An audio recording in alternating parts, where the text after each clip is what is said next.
Баршаңызға сәлем. Сізді каналымды көріп отырғаныма қуаныштымын. Мен бұл видеода өте дәмді және үй жағдайында жасауға оңай, тез дайын болатын торттың рецептімен бөліскім келіп отыр. Видеоны соңына дейін қарап шығыңыз. Рецепт ұнаса, лайк басып, мені қолдап қуантып кетуді ұмытпаңыздар.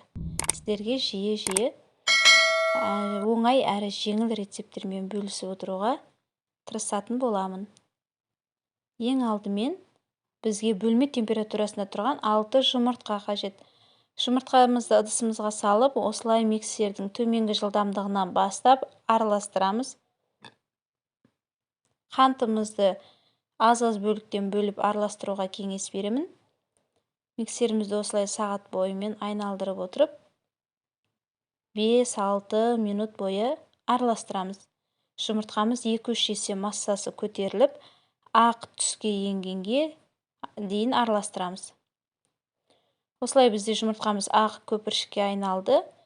Енді бұл массамызға сұйық майымызды қосамыз және жылы сүтімізді қосып 5-6 секунд ақырын араластырамыз.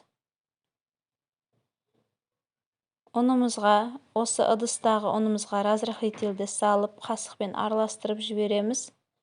Сосын аз-аз бөліктен бөліп отырып, жұмыртқалы массамызға қосамыз. Бірден қосып жібермеуіңіздер, онда осылай аз-аз бөліктен 4-5 бөлікке бөліп араластыруға кеңес беремін. Дайын массамызды, корждарымыздың массасын 3 бөлікке бөліп пісіріп аламыз. 250 граммнан бөлеміз.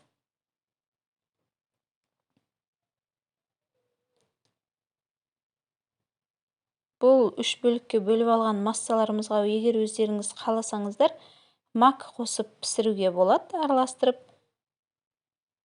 Пергамент бумаганың үстіне массамызды салып, 180 градуста 15-18 минут пісіріп аласыздар.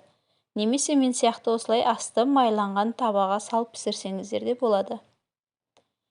3 бөлікке бөліп алған массамыздың біреуіне мен 1 қасық какао қосуды жөн көрдім. Кескен кезде тортымыз әдемі болып, түрлі түсті болып тұруы үшін. Массамызға какаомызды қосып араластырып алдық. Енді крем жасаймыз. Менде осындай дайын крем.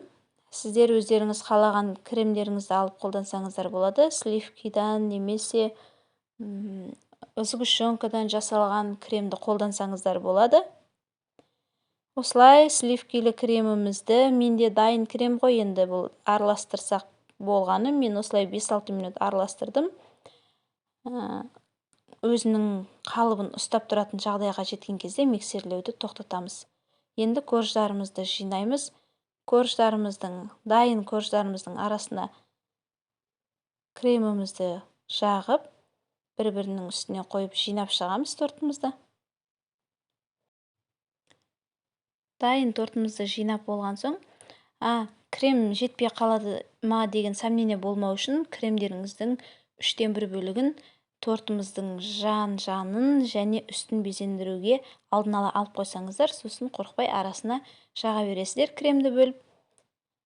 Сосын бұл дайын болған жинаған тортымызды 8 сағатқа холодильникке салып қоямыз. Ең дұрысы 1 түн тұрғаны дұрыс. Ертесінде тортымыз жұмсақ болып, өте дәмді әдемі болып шығады. Өз отбасыларыңызбен рахаттанып, тәтті шаймен ішіп аласыздар. Рецепт ұнаса, видеоға лайк басып кетуді ұмытпаңыздар. Астарыңыз дәмді болсын. Сіздермен бірге Азиза.